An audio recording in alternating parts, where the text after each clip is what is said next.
శ్రీ గణేశాయ నమః. శారదా గురుభ్యో నమః. ఈటీవీ లైఫ్ ఆధ్యాత్మిక ఛానల్ ప్రేక్షకులకు శుభోదయం. శ్రీరస్తు కార్యక్రమానికి శుభస్వాగతం. కార్యక్రమంలో శుభతిథి అంశంలో నేటి పంచాంగ వివరాలు చూద్దాం. ఆంగ్ల తేదీ 8వ తేదీ 6వ నెల 2025 సంవత్సరం ఆదివారం. స్వస్తిశ్రీ చాంద్రమానశ్రీ విశ్వావసనామ సంవత్సరం ఉత్తరాయణం. గ్రీష్మ ఋతువు జ్యేష్ఠమాసం శుక్లపక్షం. ద్వాదశి తిథి ఉదయం 6:54 వరకు, తదుపరి త్రయోదశి. స్వాతి నక్షత్రం మధ్యాహ్నం 12:44 వరకు, తదుపరి విశాఖ నక్షత్రం. పరిఘ యోగం మధ్యాహ్నం 12:47 వరకు, తదుపరి శివం యోగం. బాలవకరణం ఉదయం 6:54 వరకు, తదుపరి కౌలవకరణం. అమృత ఘడియలు ఈరోజు తెల్లవారుజామున 5:34 ప్రారంభమై రేపు ఉదయం 7:20 వరకు. నేటి దుర్ముహూర్తం సాయంత్రం 4:52 నుండి 5:43 వరకు. నేటి వర్జ్యం సాయంత్రం 6:56 నుండి 8:42 వరకు. రాహుకాలం సాయంత్రం 4:30 గంటల నుండి 6 గంటల వరకు. యమగండం మధ్యాహ్నం 12 గంటల నుండి 1:30 వరకు. ఇక ఈనాటి విశేషం, రవి మృగశిర నక్షత్రంలోకి ప్రవేశించినటువంటి రోజు. ఈ రోజున మృగశిర కార్తె ప్రవేశం జరుగుతుంది. రవి ప్రవేశాన్ని అనుసరించి వాతావరణంలో అనేక మార్పులు జరుగుతాయి. నిన్నటి వరకు రోహిణి కార్తె నడిచింది. రోహిణి కార్తెలో రోళ్లు పగిలేటటువంటి ఎండలు కాస్తాయని చెప్పారు. పూర్వపు రోజుల్లో ఆ వాతావరణ పరిస్థితి స్పష్టంగా అందరూ చూడగలిగేటటువంటి వారు. ఇవాళ మృగశిర కార్తె ప్రారంభమవుతుంది. మృగశిర కార్తెతో 3 లోకాలు చల్లబడతాయి అని పెద్దలు చెప్పేటటువంటి మాట. ఇది వాతావరణంలో కూడా మనకి ప్రత్యక్షంగా గోచరిస్తూ ఉంటుంది. ఈ మృగశిర నక్షత్రంలో రవి ప్రవేశించినటువంటి రోజున కొన్ని రకాల దీర్ఘకాల వ్యాధులకు చికిత్సని కూడా కొంతమంది వైద్యులు ప్రారంభించేటటువంటి సమయం ఈ రోజున. అంతేకాకుండా ఈనాటి తిథివార నక్షత్రాలను అనుసరించి చేయవలసినటువంటి దేవతాపాసన గురించి కూడా చూచినట్లయితే, సూర్యోదయానికి ద్వాదశి ఉన్నది కాబట్టి ఈ ద్వాదశి ఉన్న సమయంలో విష్ణుదేవతారాధన, తులసీ దళాలతో విష్ణుమూర్తి యొక్క అర్చన, అట్లాగే సాలగ్రామ అర్చన చాలా విశేషమని చెప్పారు. సాలగ్రామ అర్చన అంతా పూర్తయిన తర్వాత సాలగ్రామాలను అభిషేకించినటువంటి ఆ జలాన్ని గనక తీర్థంగా సేవించినట్లయితే సాలగ్రామ శిలావారి, సాలగ్రామం మీద నుండి పోసినటువంటి జలం పాపహారి విశేషత, విశేషమైనటువంటి పాపాలను సైతం హరిస్తుంది. ఆ జన్మకృత పాపానం, ఎన్నో జన్మల నుండి నీవు చేసినటువంటి ఆ పాపం ఏదైతే ఉన్నదో ప్రాయశ్చిత్తం దినే దినే, ఈ తీర్థాన్ని పుచ్చుకున్నట్లయితే ఏ పుట్టు కాపుటే ఆ పాపం అంతా కూడా నశిస్తుంది అని చెప్పారు. ఎందుకంటే సాలగ్రామ స్వయం విష్ణు అని శాస్త్రం చెప్పినటువంటి మాట. సాలగ్రామం అంటే సాక్షాత్తు విష్ణుమూర్తే. సాలగ్రామానికి అర్చన చేసేటప్పుడు సహజంగా విగ్రహాన్నో ప్రతిమను పెట్టి అర్చన చేసేటప్పుడు ఆవాహన విసర్జనలు ఉంటాయి. సాలగ్రామానికి ఆవాహన విసర్జన ఉండదు. ఎప్పుడు కూడా విష్ణుమూర్తి అందులో ఉంటాడని శాస్త్రవచనం. అయితే ఎక్కడ పడితే అక్కడ దొరికేటటువంటి గుండ్రటి రాళ్ళన్నీ సాలగ్రామాల అంటే కాదని శాస్త్రవచనం. గండకీ నదిలో దొరికినటువంటి ఆ శిలలు ఏవైతే ఉన్నాయో వాటినే సాలగ్రామాలు అన్నారు. సాక్షాత్తు సాలగ్రామ మాలను కూడా కలియుగవర్తుడైనటువంటి వెంకటేశ్వరుడు ధరించడం మనం తిరుమల వెళ్ళినటువంటి వాళ్ళందరం స్వామి దర్శనం చేసినప్పుడు ఆ అనుభూతిని మనందరం పొందుతూ ఉంటాం. అటువంటి సాలగ్రామార్చన, సాలగ్రామ తీర్థగ్రహణం ఈనాడు చాలా విశేషం. అంతేకాకుండా ప్రతి పక్షంలో వచ్చినటువంటి 13వ తిథి అయినటువంటి త్రయోదశిని ప్రదోష వ్రతంగా శాస్త్రం చెప్పబడుతుంది. అందులో ఇవాళ ఆదివారం రావటం వల్ల భానుప్రదోషం అన్నారు. శుక్లపక్షంలో ప్రదోష వ్రతం కూడా చాలా విశేషమైనది. కృష్ణపక్షంలో ప్రదోష వ్రతం, దాన్ని మహాప్రదోష వ్రతం అంటారు. ఇటువంటి ఈ శుక్లపక్ష ఈ ప్రదోషం, భానుప్రదోషం రోజున ఈ ప్రదోష సమయం దాకా ఉపవాసాన్ని ఆచరించి ప్రదోష సమయంలో శివదర్శనం చేసి ఈశ్వరుడికి అభిషేకాన్ని జరిపించి ఈశ్వర పరివారమైనటువంటి గజానన షడానన సహిత నందీశ్వరుడికి ఆరాధన చేసి ఏకకాలంలో పరమేశ్వరుడికి నందికి హారతి ఇస్తారు. ఆ హారతిని కనుక తిలకించినట్లయితే విశేషమైన ఫలితాన్ని పొందగలుగుతారు. అట్లాగే శాస్త్రంలో నందీశ్వరుడికి నువ్వుల నూనెతో అభిషేకం ప్రత్యేకంగా చెప్పబడుతుంది. అదంతా చక్కగా పూర్తయిన తర్వాత సర్వోపచారాలు స్వామికి చేసిన తర్వాత ఒక తెల్ల వస్త్రంలో నానబెట్టినటువంటి శనగలు ఆయన మెళ్ళో కనుక కట్టి హారతి ఇచ్చినట్లయితే ఎప్పటి నుండో తెలియనటువంటి కష్టాలు అనుభవిస్తున్నటువంటి వారికి కూడా ఈ అనువంశిక పితృదోషాలు, పితృశాపాలు అని తొలగిపోతాయని శాస్త్రంలో చెప్పినటువంటి మాట. ఇటువంటి ఈ పర్వదినం నాడు శివకేశవుల ఉభయుల్ని కూడా ఆరాధించి శివకేశవ నామాన్ని యథాశక్తిగా స్మరించి అందరూ ఆ శివకేశవుల యొక్క దివ్యకృపకు పాత్రులవుతారని ఆశిస్తూ శివనారాయణ నామస్మరణ పురస్సరంగా స్వస్తి.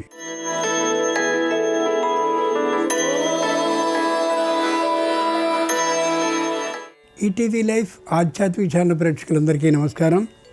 శ్రీరస్తు కార్యక్రమంలో గ్రహయోగం అంశానికి స్వాగతం. ఈనాటి గ్రహయోగం శీర్షికలో మేషాది ద్వాదశ రాశుల వారికి కలిగే శుభ అశుభ ఫలితాలని, అవసరమైన సందర్భాల్లో ప్రత్యామ్నాయ మార్గాల్ని తెలుసుకుంటారు. అంతేకాక ఏ రాశి వారికి ఏ దైవ దర్శనం శుభకరమో, ఏ రాశి వారికి ఏ దిక్ప్రయాణం లాభకరమో, ఏ రాశి వారికి ఏ రంగు దుస్తుల్ని ధరించినట్టయితే సర్వకార్య జయం అవుతుందో, ఏ రాశి వారు ఏ సంఖ్యని అదృష్ట సంఖ్యగా అనేది కలిగి ఉండబోతున్నారో ఆ విశేషాలన్నింటినీ తెలుసుకుంటారు. ముందుగా నేటి ప్రత్యేకత, ఈరోజు మధ్యాహ్నం 1:22 మృగశిర కార్తె ప్రారంభమవుతోంది. ఇక నేటి పంచాంగాన్ని చూసినట్లయితే ఈరోజు ద్వాదశి ఉదయం 6:54 వరకు, తదుపరి త్రయోదశి. ఈరోజు ఆదివారం, నక్షత్రం స్వాతి.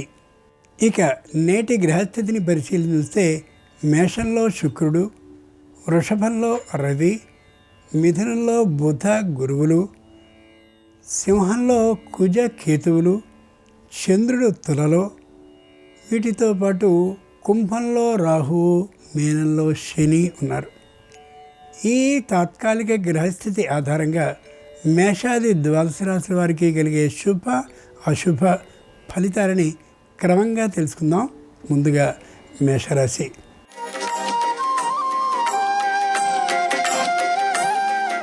ఈరోజు మేషరాశి వారి ఫలితాలని పరిశీలిస్తే దైవబలం మాత్రమే వీరికి అండగా నిలుస్తుంది. ఆ కారణంగా ఏ పనిని చేసినప్పటికీ కూడా అనాలోచితంగా చేయకూడదు, ఆలోచించుకుని మాత్రమే చేయాలి. ముఖ్యంగా కుటుంబంలో అందరూ కూడా అనుకూల భావంతో ఉన్నట్లే ఉంటారు. కానీ ఏమాత్రపు తేడా జరిగినప్పటికీ కూడా విశేషమైనటువంటి సంఘటనగా అది అయ్యే అవకాశం ఉంటుంది. కాబట్టి ఆచితూచి మాట్లాడడం చాలా అవసరం. ఆదివారం సందర్భంగా మేషరాశి వారు శ్రీ మహావిష్ణువుని ముద్దమందారాలతో పూజించినట్లయితే శారీరకమైనటువంటి ఆరోగ్యం బాగా ఇనుమడించే అవకాశం ఉంటుంది. ఆ కారణంగా ఆర్థికమైనటువంటి లాభం వ్యాపారంలో కలుగుతుంది. తూర్పు దిక్కు ప్రయాణం అనుకూలం. కలిసి వచ్చే రంగు తెలుపు. అదృష్ట సంఖ్య 2.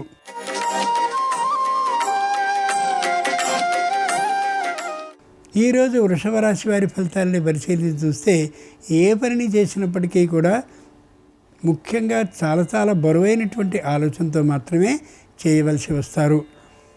అధికారులు పైన ఉన్నటువంటి వారు క్రింది ఉన్న వారిని సాధించడం మాత్రమే ఒక పనిగా పెట్టుకునే అవకాశం ఉండొచ్చు. ఆ కారణంగా నియమబద్ధంగా ధర్మబద్ధంగా ఏ పనినైనా సరే చేయడం చాలా మంచిది ఉద్యోగ విషయంలో. అంతేకాక చనువుని తీసుకోవడం లేదా చనువుని ప్రదర్శించడం ఏమాత్రం సరైన అంశం కాకపోవచ్చు. ఉద్యోగాన్ని మారడం లేదా ఉద్యోగ స్థలాన్ని మార్చడం అనే ఈ రెండు ఏమాత్రము సరి కాదు. ఆదివారం సందర్భంగా వృషభ రాశి వారు ప్రత్యక్ష భగవానుడైనటువంటి సూర్యుడిని కుంకుమాక్షతలతో పూజించినట్లయితే కొత్తమైనటువంటి ఆలోచనలు కలుగుతాయి. తద్వారా నూతన భూ లాభానికి అవకాశం ఉంటుంది. తూర్పు దిక్కు ప్రయాణం అనుకూలం. కలిసి వచ్చే రంగు నలుపు. అదృష్ట సంఖ్య 8.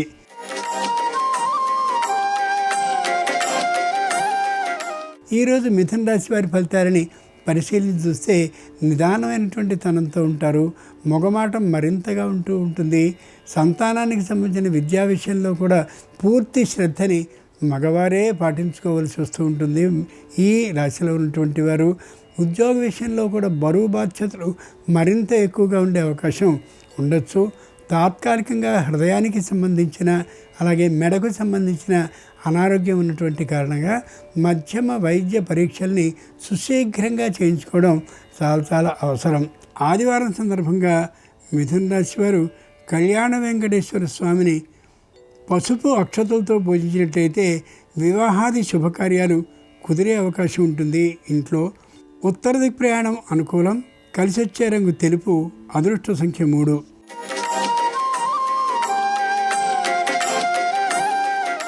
ఈరోజు కర్కాటక రాశి వారి ఫలితాలని పరిశీలించి చూస్తే ఆర్థికమైనటువంటి ఆదాయాన్ని పెంపొందించుకోవాలనే తహతహ ఎక్కువగా ఉంటుంది. అయితే వచ్చే అవకాశం అంతగా ఉండే అవకాశం ఉండకపోవచ్చు. ఆరోగ్యం మధ్యమంగా ఉంటుంది. దాన్ని పరిరక్షించుకోవడం అవసరం. లేని పక్షంలో మరింత ఔషధ సేవని చేయవలసి రావచ్చు. అది మరింత అనారోగ్యాన్ని కలిగించేదిగా కావచ్చు కూడా. భార్యతో కానీ పుత్రులతో కానీ మాట్లాడేటువంటి సందర్భంలో నిదానించి ఆలోచించి మాత్రమే మాట్లాడాలి. లేని పక్షంలో తప్పులు పట్టుకునేటువంటి అవసరం ఏర్పడవచ్చు, ఉండొచ్చు ఈ రోజుకి మాత్రమే. ఆదివారం సందర్భంగా కర్కాటక రాశి వారు శ్రీ వీర వెంకట సత్యనారాయణ స్వామి వారిని తమలపాకులతో పూజించినట్లయితే తప్పక రుణ విముక్తి అయ్యే అవకాశం ఉంటుంది. వ్యాపార అభివృద్ధి కూడా కలుగుతుంది. ఆగ్నేయ దిక్ ప్రయాణం అనుకూలం. కలిసి వచ్చే రంగు ఎరుపు. అదృష్ట సంఖ్య 4.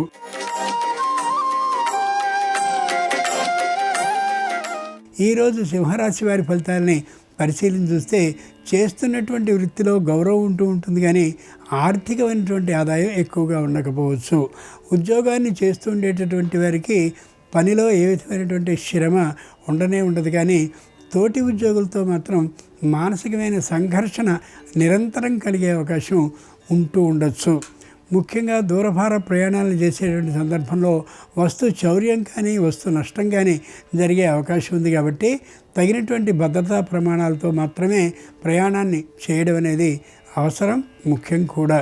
తల్లిదండ్రుల్లో ఒకరికి తాత్కాలికమైనటువంటి అనారోగ్యం కలిగేటటువంటి కారణంగా వారి విషయంలో నిరంతరం పర్యవేక్షణని చేయిస్తూ ఉండడము చాలా అవసరం. ఆదివారం సందర్భంగా సింహరాశి వారు శ్రీవీర వెంకట సత్యనారాయణ స్వామి వారిని తమలపాకులతో పూజించినట్లయితే నూతన భూ లాభానికి అవకాశం ఉంటుంది. ఉత్తర దిక్ ప్రయాణం అనుకూలం. కలిసి వచ్చే రంగు ఎరుపు. అదృష్ట సంఖ్య 4.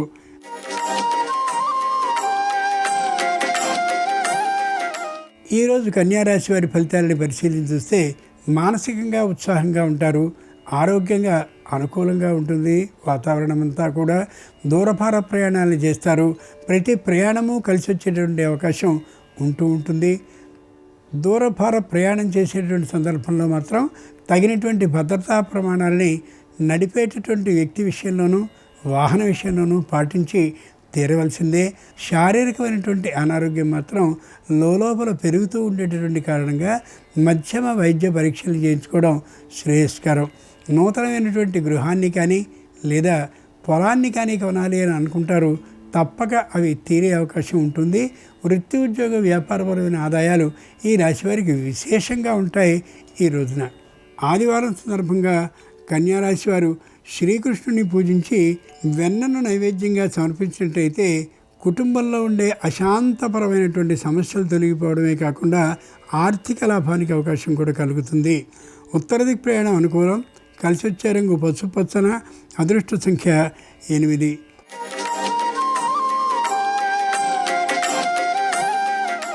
ఈరోజు తులారాశి వారి ఫలితాలని పరిశీలన చూస్తే మానసికంగా దిగులుగా ఉంటారు. శారీరకంగా కూడా అంత ఉత్సాహంగా ఉండే అవకాశం ఉండకపోవచ్చు. పై అధికారులతో అనవసరమైనటువంటి వాగ్వివాదాలు వచ్చే అవకాశం ఉంది. తోటి ఉద్యోగులతోనూ అలాగే క్రింది స్థాయి వారితోనూ మానసికమైనటువంటి అభిప్రాయ భేదాలు, స్పర్ధలు కలిగేటటువంటి కారణంగా కార్యాలయానికి లేదా వృత్తి వ్యాపారం చేస్తుండే స్థలానికి వెళ్ళాలంటే మానసికంగా ఉత్సాహంగా ఉండే అవకాశం ఏమాత్రము లేనే లేదు. శారీరకమైనటువంటి అనారోగ్యం ఉన్నటువంటి కారణంగా మధ్యమ వైద్య పరీక్షలు చేయించుకోవడం శ్రేయస్కరం. ఆదివారం సందర్భంగా తులారాశి వారు శ్రీ లక్ష్మీ నృసింహస్వామి వారిని సన్నజాజులతో పూజించినట్లయితే నూతన ఉద్యోగ లాభానికి అవకాశం ఉంటుంది. వాయవ్య దిక్ ప్రయాణం అనుకూలం. కలిసి వచ్చే రంగు ఆకుపచ్చన. అదృష్ట సంఖ్య 8.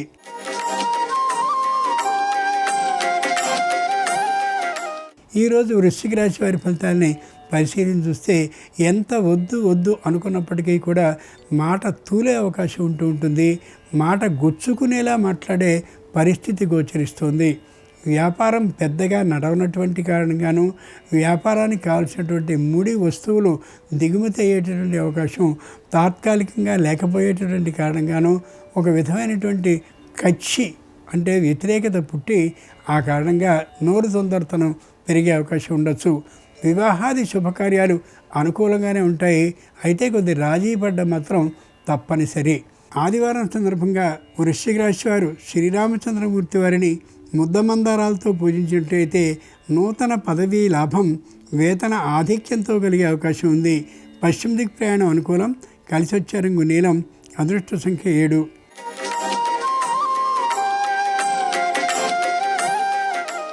ఈరోజు ధనురాశి వారి ఫలితాలను పరిశీలించి చూస్తే ప్రతి మాటకి కూడా వ్యతిరేక భావంతో మాట్లాడే ధోరణి కనిపిస్తూ ఉంటుంది. ఎవరినైనా సరే లెక్క పెట్టనటువంటి విధానం గోచరిస్తూ ఉంటుంది. అందరికంటే తానే గొప్ప అనేటువంటి ఆలోచనతో ఉండే ధోరణి స్పష్టంగా కనిపిస్తూ ఉంటుంది. ఉద్యోగంలో పై స్థాయికి వెళ్ళడం కోసం కావాల్సినటువంటి పరీక్షని రాసి ఉన్నప్పటికీ కూడా విజయం సాధించే అవకాశం చాలా తక్కువ. తోటి ఉద్యోగులతో మాట్లాడేటటువంటి సందర్భంలో కూడా తూలనాడి మాట్లాడేటువంటి కారణంగా తాము చేస్తున్నటువంటి ఆ సంస్థలో గొప్ప పేరు లభించే అవకాశం ఉండకపోవచ్చు. ఆదివారం సందర్భంగా ధనురాశి వారు శ్రీహరిని చామంతులతో పూజించినట్లయితే నూతన ఉద్యోగంలో భద్రత సిద్ధిస్తుంది. నిరుతి ప్రయాణం అనుకూలం. కలిసి వచ్చే రంగు నలుపు. అదృష్ట సంఖ్య 6.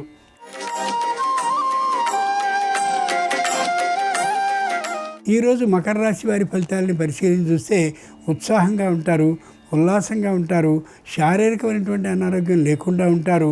కుటుంబంలో పెద్దలైనటువంటి వారిలో ఒకరి ఆరోగ్యం బాగుండదు అనేటటువంటి మాట నిజమైనా ఈ రాశి వారికి అట్లాంటి ఇబ్బంది మాత్రము లేకుండా ఉండగలుగుతారు. నూతన వస్త్ర ఆభరణాల్ని కొనుక్కోగలుగుతారు. నూతనమైన గృహాన్ని కొనుక్కోవడం కోసమని తగినటువంటి ఆర్థిక సమీకరణ చేస్తూ ఉంటారు.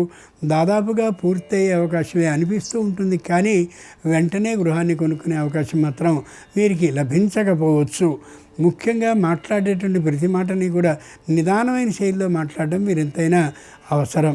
ఆదివారం సందర్భంగా మకర రాశి వారు హయగ్రీవుని కనకాంబరాలతో పూజించినట్లయితే తప్పక మానసికమైనటువంటి ఆందోళన తొలగిపోవడమే కాకుండా ఎప్పటి నుండో లభించని భూ లాభం కలిగే అవకాశం ఉంది. ఈ రోజున దక్షిణ దిక్ ప్రయాణం అనుకూలం. కలిసి వచ్చే రంగు పసుపచ్చన. అదృష్ట సంఖ్య 9.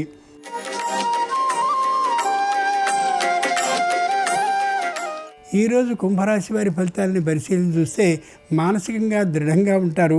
ఏ విధమైన చీకు చింత లేకుండా ఉండగలుగుతారు.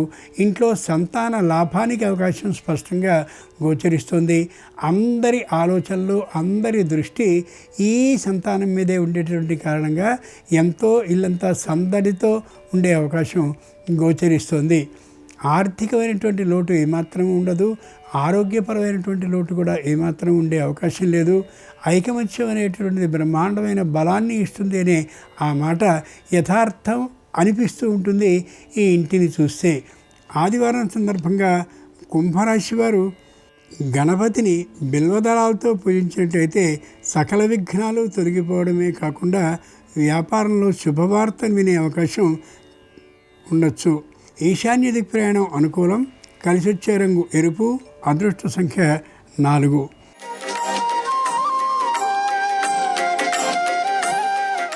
ఈరోజు మీనరాశి వారి ఫలితాలని పరిశీలించి చూస్తే వృత్తిపరమైన ఆదాయాన్ని బాగా పెంచుకోగలుగుతారు.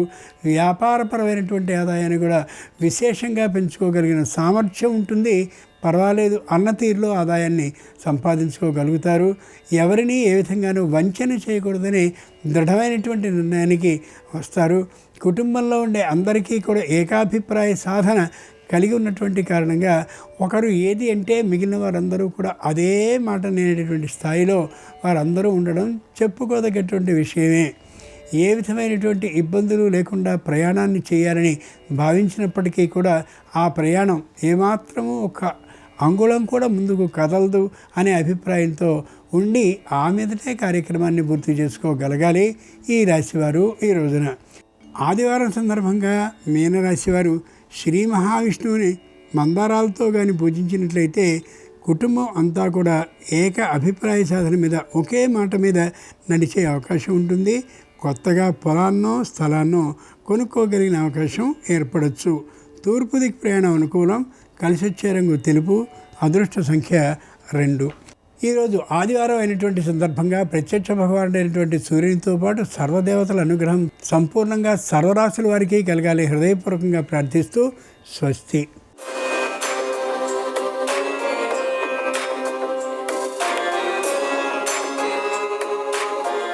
నమస్కారం. జ్యోతిష శాస్త్రపరంగా హోరాకాలాన్ని బట్టి ఏ పనులు చేస్తే సమస్త శుభాలు చేకూరతాయో, శుభము లాభము త్వరగా సిద్ధింపజేసుకోవచ్చో నేటి శుభం లాభం అనే శీర్షికను పరిశీలిద్దాం. జ్యోతిష శాస్త్రంలో హోరాకాలానికి ప్రత్యేకమైన ప్రాధాన్యత చెప్పడం జరిగింది. ఆదివారానికి అధిపతి సూర్యుడు, సోమవారానికి అధిపతి చంద్రుడు, ఇలా ఒక్కొక్క వారానికి ఒక్కొక్క గ్రహం అధిపతిగా ఉంటాడు. వారాధిపతికి సంబంధించిన హోరాకాలం ప్రతిరోజు ఉదయం 6 గంటల నుంచి 7 గంటల మధ్య ప్రాంతంలో, మధ్యాహ్నం 1 గంట నుంచి 2 గంటల మధ్య ప్రాంతంలో, రాత్రి 8 గంటల నుంచి 9 గంటల మధ్య ప్రాంతంలో, ఈ సమయంలో వారాధిపతికి సంబంధించిన హోరాకాలం ఉంటుంది. ఆదివారం రవిహోర, సోమవారం చంద్రహోర, మంగళవారం కుజహోర, ఇలా వారాధిపతికి సంబంధించిన హోర అనేది ఆ రోజు ఈ ప్రత్యేకమైన 3 సమయాల్లో ఉంటుంది. హోరాకాలాన్ని బట్టి చేసే పనులు విశేషమైన శుభ ఫలితాలను త్వరగా కలిగింపజేస్తాయని జ్యోతిష శాస్త్రంలో చెప్పారు. ఆదివారం రోజు రవిహోరలో ఎవరైనా సరే కొత్త ఉద్యోగం కోసం ప్రయత్నాలు చేసుకుంటే చాలా మంచిది. ఉద్యోగపరంగా అప్లికేషన్లు రాయటానికి ఆదివారం రవిహోర చాలా మంచిది. అలాగే రాజకీయ నాయకులు ముఖ్యమైన చర్చలు చేసుకోవటానికి ఆదివారం రవిహోర చాలా మంచిది. ప్రభుత్వ ఉద్యోగాల పరంగా ప్రయత్నాలు చేసుకోవటానికి కూడా ఆదివారం రవిహోర విశేషంగా సహకరిస్తుంది. సన్మానాలు, సత్కారాలు ఇలాంటివి చేయించుకోవటానికి ఆదివారం రవిహోర మంచిది.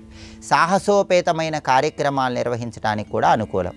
అలాగే లాయర్లను కలుసుకోవటానికి, వైద్యులను కలుసుకోవటానికి, లాయర్లు వైద్యుల సలహాలు సూచనలు స్వీకరించడానికి కూడా ఆదివారం రవిహోర చాలా అనుకూలమైనటువంటి సమయం. అలాగే ఉద్యోగంలో ప్రమోషన్ల పరంగా పై అధికారుల ఇళ్లకు వెళ్ళి వాళ్ళతో కీలకమైన చర్చలు చేసి విజయం సాధించడానికి కూడా ఆదివారం రవిహోర విశేషంగా అనుకూలిస్తుంది. అలాగే సోమవారం చంద్రహోరలో కొత్తగా ఉద్యోగంలో చేరితే చాలా మంచిది. స్త్రీలతో ముఖ్యమైన చర్చలు చేయడానికి సోమవారం చంద్రహోర చాలా మంచిది. అలాగే సమాజంలో పేరున్న వ్యక్తులతో చర్చలు చేయటానికి, పెద్దవారి సలహాలు సూచనలు స్వీకరించడానికి, నీటి మీద ప్రయాణం చేసి ధనలాభం పొందటానికి సోమవారం చంద్రహోర చాలా మంచిది. అలాగే వెండి పాత్రలలో ఆహారం స్వీకరించడం ద్వారా లక్ష్మీ కటాక్షం పొందటానికి, తెలుపు వస్తువులకు సంబంధించిన వ్యాపారాలు మొదటిసారి ప్రారంభించటానికి, వెండి పాత్రలు మొదటిసారి వినియోగించడం ద్వారా లక్ష్మీ కటాక్షం పొందటానికి సోమవారం చంద్రహోర చాలా మంచిది. అలాగే మంగళవారం కుజహోరలో అగ్నికి సంబంధించిన పనులు చేస్తే చాలా మంచిది. సాహసోపేతమైన పనులు చేస్తే చాలా మంచిది. ఆపరేషన్లు చేయించుకుంటే మంచిది. అప్పులు తీరిస్తే చాలా మంచిది. మంగళవారం కుజహోరలో అప్పు తీరిస్తే మళ్ళీ అప్పు చేయాల్సిన అవసరం రాదని జ్యోతిష శాస్త్రంలో చెప్పారు. వైద్య పరీక్షలు చేయించుకోవటానికి మంగళవారం కుజహోర చాలా మంచిది. Gas stove, fridge, mixie, grinder ఇలాంటి వాటిని మొదటిసారి ఉపయోగించుకోవటానికి కూడా మంగళవారం కుజహోర చాలా మంచిది. అలాగే బుధవారం బుధహోరలో కొత్తగా వ్యాపారాలు ప్రారంభించటానికి, వ్యాపారానికి సంబంధించిన ముఖ్యమైన చర్చలు చేయటానికి అనుకూలం. బంగారం వ్యాపారం, వస్త్ర వ్యాపారం ప్రారంభించటానికి బుధవారం బుధహోర చాలా మంచిది. గణిత శాస్త్రానికి, జ్యోతిష శాస్త్రానికి సంబంధించిన ముఖ్యమైన విద్యలు నేర్చుకోవటానికి కూడా బుధవారం బుధహోర విశేషంగా సహకరిస్తుంది. అలాగే గురువారం గురుహోరలో ధనపరమైన వ్యవహారాలు నిర్వహించుకోవచ్చు. అంటే మొండి బాకీలు వసూలు చేసుకోవాలంటే గురువారం గురుహోర చాలా మంచిది. గురువారం గురుహోరలో ప్రయత్నిస్తే చాలా వరకు మొండి బాకీలు త్వరగా వసూలవుతాయి. ధనాన్ని బ్యాంకులో దాచిపెట్టుకోవటం ద్వారా త్వరగా ధనాన్ని రెట్టింపు చేసుకోవటానికి కూడా గురువారం గురుహోర చాలా మంచిది. మొదటిసారి శిశువును ఊయలలో వేయటానికి గురువారం గురుహోర చాలా మంచిది. సాంఘికపరమైనటువంటి ముఖ్యమైన కార్యక్రమాలు చేపట్టడానికి కూడా గురువారం గురుహోర చాలా మంచిది. అలాగే శుక్రవారం శుక్రహోరలో నిశ్చయ తాంబూలాలు తీసుకుంటే చాలా మంచిది. ఎంగేజ్మెంట్ చేసుకోవటానికి శుక్రవారం శుక్రహోర చాలా మంచిది. అలాగే కొత్తగా వాహనాలు కొనటానికి శుక్రవారం శుక్రహోర చాలా మంచిది. నూతన వస్త్రాలు, నూతన ఆభరణాలు కొనుగోలు చేయటానికి కూడా శుక్రవారం శుక్రహోర మంచిది. పువ్వులు, పండ్లు, గాజులు ఇలాంటివి కొనటం ద్వారా లక్ష్మీ కటాక్షాన్ని త్వరగా అందిపుచ్చుకోవటానికి కూడా శుక్రవారం శుక్రహోర చాలా మంచిది. అదేవిధంగా శనివారం శనిహోరలో ఇనుము వ్యాపారం, ఉక్కు వ్యాపారం, యంత్ర పరికరాలకు సంబంధించినటువంటి వ్యాపారం ఇలాంటి వ్యాపారాలన్నీ ప్రారంభించుకోవటానికి అనుకూలం. అలాగే భూములకు సంబంధించిన వ్యవహారాలు, భూములు కొనటం అమ్మటం వీటికి సంబంధించిన వ్యవహారాలకు కూడా శనివారం శనిహోర అనుకూలం. ఎవరైనా కొత్తగా పనివాళ్లను నియమించుకోవటానికి శనివారం శనిహోర చాలా మంచిది. శనివారం శనిహోరలో పనివాళ్ళని నియమించుకుంటే వాళ్ళ వల్ల చాలా వరకు ఎలాంటి సమస్యలు ఉండవు. మీరు ఎవరి దగ్గరైనా పనివాళ్ళుగా చేరటానికి కూడా శనివారం శనిహోర చాలా మంచిది. శనివారం శనిహోర ఉన్న సమయంలో శ్రామికులకు, కష్టపడి పనిచేసే వారికి మీ ధనంతో కాఫీ టీ ఇప్పించడం ద్వారా ఆ లక్ష్మీ కటాక్షం సిద్ధింపజేసుకోవటానికి కూడా శనివారం శనిహోర చాలా మంచిది. కాబట్టి ప్రతి వారానికి ఒక అధిపతి ఉంటాడు. ఆ వారాధిపతికి సంబంధించిన శక్తివంతమైన హోరాకాలం ఉదయం 6 నుంచి 7 మధ్యలో, మధ్యాహ్నం 1 నుంచి 2 మధ్యలో, రాత్రి 8 నుంచి 9 మధ్యలో ఉంటుంది. ఈ హోరాకాలాన్ని బట్టి వారాధిపతికి సంబంధించినటువంటి హోరలో ఆ వారం ఈ ముఖ్యమైన పనులు చేసినట్లయితే ఆ పనులు దిగ్విజయంగా పూర్తి చేసుకోవచ్చు, శుభాన్ని లాభాన్ని అందిపుచ్చుకోవచ్చు. అలాగే రేపు తిరుమల క్షేత్రంలో శ్రీవారికి జ్యేష్ఠాభిషేకం నిర్వహిస్తారు. ఈ సందర్భంగా ఎలాంటి ముఖ్యమైనటువంటి విధి విధానాలు పాటించాలో, అలాగే మారేడు దళం విషయంలో పూజా విధానంలో ఎలాంటి ముఖ్యమైన నియమాలు పాటించాలో, మారేడు దళం కోసేటప్పుడు పాటించాల్సిన నియమాలేంటో, మారేడు మొక్క దగ్గర పాటించాల్సిన నియమాలేంటో, మారేడు విషయంలో సంపూర్ణంగా శివానుగ్రహం పొందటానికి ఎలాంటి ముఖ్యమైన విధి విధానాలు పాటించాలో రేపటి శుభం లాభం అనే శీర్షికను పరిశీలిద్దాం. నమస్కారం. ఈ కార్యక్రమాన్ని తిరిగి చూడాలనుకుంటే www.youtube.com/ETV Life Spiritual లో చూడవచ్చు.